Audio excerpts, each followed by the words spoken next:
เพิ่นหันเป็นคนเฮ็ดแท้ทำจริงบ่ได้เว้าแต่ปากพวกขาน้อยเฮ็ดสร้างบุญสร้างบารมีแล้วละมานอนพักผ่อนเนาะกินข้าวแต่แม่พระทานนี่บ่ได้พักคือพวกขาน้อยเลิกเวียกเลิกงานแล้วคนที่เคยได้ฝึกได้ปฏิบัติหลายๆร้อยชีวิตที่เคยมารู้จักกับเพิ่นเนาะก็ได้โทรไปปรึกษาเรื่องธุรกิจการงานการเงินเรื่องบ่สบายเพิ่นหันทางรับโทรศัพท์กินข้าวกับป้าโอ้ยผู้นั้นบ่สบายเด้อป้าแล้วพระเข้าหันมาอุทิศบุญให้มาแผ่บุญให้ช่วยผู้นั้นผู้นี้ให้หลุดพ้นจากความเจ็บความปวดข้าน้อยจะมาเว้าถึงแม่พระทานนี้เนาะที่ข้าน้อยยกย่องเพิ่นเป็นแม่พระผู้ฮู้แม่พระเมตตาสุดหัวใจโอ้ยเพิ่นมีคุณแก่ข้าน้อยหลายมีความเมตตาข้าน้อยได้รับความเมตตาจากเพิ่นมากมายหลวงหลายโดยมนุษย์คนหนึ่งที่จะได้รับความเมตตาแบบนี้นะยากที่สุดที่จะพ่อผู้หญิงแบบทานนี่ทานมีความเมตตาอบเอื้ออารีต่อครอบครัวข้าน้อยหลายบอกสอนข้าน้อยเบิดทุกสิ่งทุกอย่างช่วยแก้ผูกแก้มัดความทุกข์ทางกายและทางใจให้ข้าน้อยได้เบิดจริงๆได้บ่ได้เว้าแบบว่ายกย่อปอปั้นทุกทางกายก็คือเฮาเจ็บเฮาป่วยแม่พระทานนี้ช่วยข้าน้อยได้ข้าน้อยบ่ได้ประมาทเรื่องของหมอของยาเด้อแต่ว่าแม่พระทานนี่น่ะเพิ่นช่วยให้ข้าน้อยบ่ได้พบหมอพบยาก็มีเรื่องธาตุขันธ์เรื่องชีวิตคนคนหนึ่งเรื่องเจ็บเรื่องป่วยแต่ว่าข้าน้อยขอแนะนำนะเพิ่นแม่พระข้าน้อยเจ็บกระเพาะหรือว่าข้าน้อยลงขาวข้าน้อยเก็บหัวสวยข้าน้อยแหน่เพิ่นก็จะนึกเหตุผลแบบนี้เพื่อบ่ให้เว้าเรื่องของค้าใจเนาะคันว่าแบบนี้ก็คือสิค้าใจสมมติว่าเรื่องมดลูกข้าน้อยเคยลงข่าวเป็นลงข่าวคันโรคแม่หญิงนะแต่ไปห้องหมอว่าเป็นเสื้อเฮ็ดเด้อสิได้เอาไปปลูกเสื้อก่อนแล้วจังสิมาบอกหยังนะแต่ข้าน้อยหันได้ไปปฏิบัติแล้วข้าน้อยหันเป็นผู้เสื้อแม่พระเพราะว่าโชคดีมองเพิ่นเป็นผู้หญิงนี่แหละก็เลยล้มเพิ่นได้เพิ่นก็เลยว่าโอ้บ่เป็นหยังเด้อให้เจ้าปฏิบัติ7วันอุทิศบุญให้เขาข้าน้อยปฏิบัติได้เพียงแต่3วันอาการเจ็บปวดน่วงท้องน้อยนะมันหายหลังจาก7วันแล้วซ่องคลอดข้าน้อยแห้งเลยบ่มีจนเท่าทุกวันนี้แล้วโรคกระเพาะก็หายประจำตัวข้าน้อยก็คือตัวนั่นแหละต่อมามันก็บ่ได้ทอดั้งเดิมเนาะเฮาก็มีการเจ็บการป่วยซ้ำเจ็บหัวบ่ปวดแขนปวดขาบ่เพิ่นก็แนะนำได้เป็นข้อยาที่เพิ่นแนะนำให้ข้าน้อยกินยาระนึกรู้สึกติดตามลมหายใจเข้าออกบ่ต้องซื้อแล้วก็ใช้วิธีการหมุนเพื่อบำบัดการหมุนหั่นบ่แม่นว่าเฮ็ดคือผีเข้าเจ้าสูนดอกเพิ่นจะให้เฮาเอาความระนึกรู้สึกใส่กายหมุนบำบัดเจริญสติหมุนกายแต่ว่าให้ใจนิ่งเพื่อส่งพลังดีพลังเย็นไปใส่ทุกสิ้นทุกส่วนเพิ่นพาแยกธาตุแยกขันธ์ว่าเขาบ่สบายเฮาส่งบุญให้เขาแต่ละจุดข้าน้อยได้เฮ็ดตามแม่พระเพิ่นแนะนำมันหายบ่ได้ใช้ยาจริงๆลูกข้าน้อยเป็นก็ขอแนะนำได้เป็นไข้แม่พระลูกข้าน้อยบ่สบายเป็นไข้ถ้าบ่บี้ไข้บ่ลงแม่พระเพิ่นก็บอกว่าตีน้ำมะนาวเด้อใส่เกลือใส่น้ำ400ซีซีบ่300ซีซีแต่ละครั้งเพิ่นก็จะบอกบ่เท่ากันแล้วก็ให้ลูกปฏิบัติยาแม่พระแตงก็เหมือนเดิม15มื้อเด้อแนวละ30นาทียืนเจริญสติเดินแล้วก็มายืนหมุนเอาความรู้สึกแผ่บุญใส่ แนวนั้นก็หายแปลว่าตนเพิ่งตนช่วยตนนะครอบครัวขาน้อยเลยบ่ได้เพิ่งหมอเพิ่งยาแต่บ่ได้ประมาทดอกแต่ว่าบ่ทันได้ไปอีหลีมันบ่ทันถึงหมอเลยหายจริงอันจริงก็ดีเลยแม่เพราะว่าลูกเคยเรียนหมอโดยมาก่อนเรียนหมอก็บ่โดนดอกแต่ก็พอหูว่าการกินยามันดีอยู่แต่มันมีผลข้างเคียงโดยหมายว่าเฮากินแล้วมันเข้าไปในกระแสเลือดแล้วมันไปทั่วร่างกายมันไปทั้งจุดที่เจ็บแต่มันก็ไปทั้งจุดที่บ่เจ็บที่ร่างกายภาคส่วนอื่นบ่ต้องการยามันเป็นเคมีมันก็มีผลกระทบนี่แหละถ้าเราฝึกปฏิบัติโดยวิธีธรรมชาติเนาะเอาการละนึกความธรรมชาติบำบัดแม่นมันก็เลยว่าบ่ได้มีผลข้างเคียงหยังมีแต่ปัวทุกส่วนโดยหายแล้วก็หายเลยแต่ว่า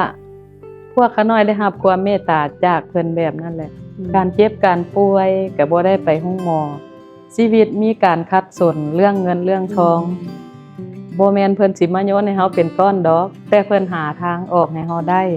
แล้วเพิ่นก็บิแบ่งทรัพย์ส่วนตัวของเพิ่นที่พอช่วยเฮาได้เพิ่นช่วยโลดเพิ่นบ่ได้ลังเลหยังเบิดขาน้อยได้รับความเมตตาจากเพิ่นหลายด้านทั้งการแนะนำคำสอนทั้งการใช้ชีวิตบ่ประมาททั้งการบิแบ่งเรื่องเพิ่นพอมีเพิ่นให้โลดพอแต่เพิ่นพอมีเพิ่นบ่ได้คิดว่าขาน้อยหันเป็นไผเลยหลังที่ความจริงชีวิตขาน้อยกับเพิ่นบ่ได้รู้จักกันเพิ่นเป็นคนมาแต่ใต้ขาน้อยเป็นคนอยู่เวียงจันทน์แต่ความเมตตาเพิ่นบ่มีประมาณเนาะช่วยปลดช่วยแก้ทั้งเบิดทุกด้านลูกขาน้อยเป็นไข้แม่พาผัวขาน้อยบ่สบายแม่พาหลานขาน้อยบ่สบายแม่นขาน้อยหันเพิ่นได้รับความเมตตาจากเพิ่นบ่ว่ากลางคืนกลางเว้นเพิ่นก็รับโทรศัพท์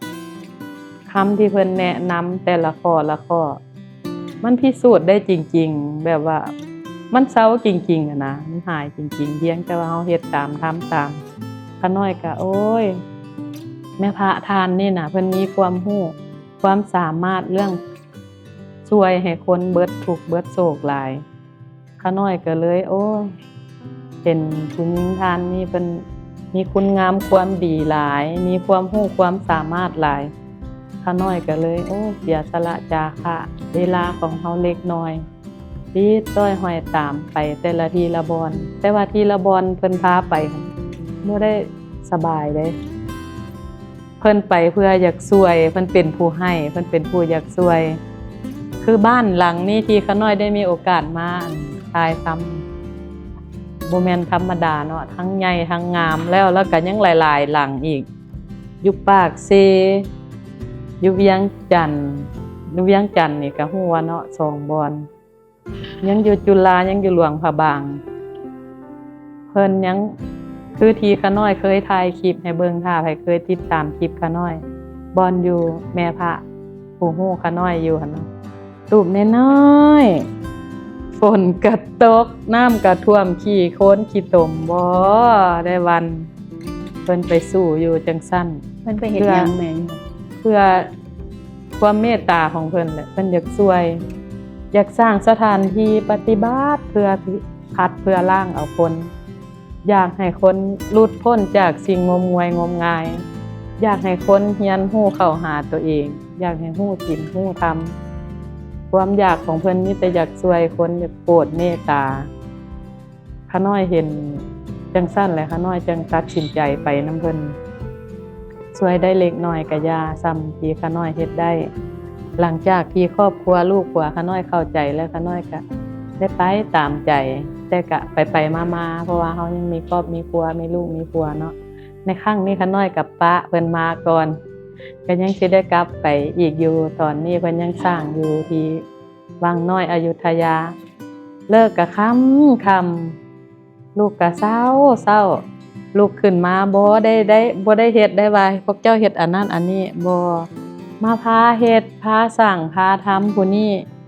อันส่วนนี้เด้อผู้นี้ส่วนนี้เด้อฝ่ายกอ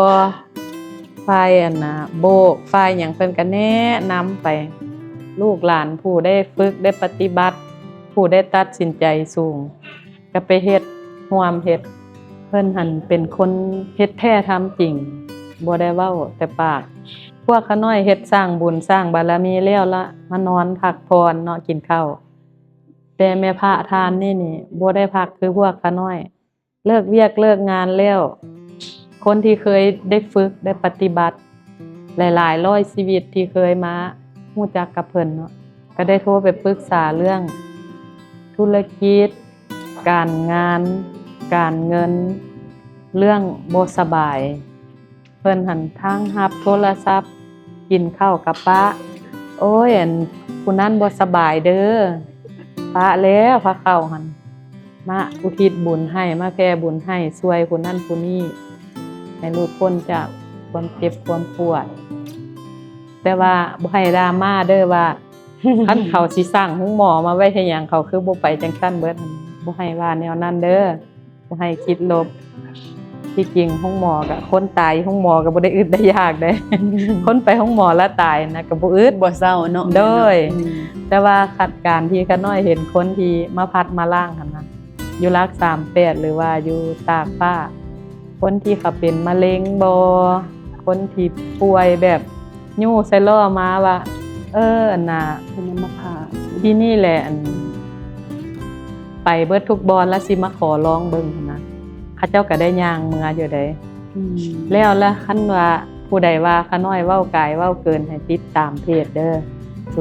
038พวกทานจะเห็นที่เขาเจ้าได้ผ่านประสบการณ์เรื่องเป็นมะเร็งลำไส้มะเร็งเต้านมพวกเขาเจ้าที่ว่าใส่คีโมมาหั่นแหละหลายๆนั่นแหละเพราะว่าเขาเจ้าจะเว้าความจริงจากที่เขาได้ฝึกได้ปฏิบัติมาแล้วค่อยขาน้อยก็เลยว่าบ่อยากให้ดราม่าว่าสิสร้างห้องหมอมาเพื่อหยังคือบ่ไปนี่เบิดหั่นนะก็มันมีผู้ทางเลือกเนาะมีผู้เลือกเอาทางนี้ได้นะ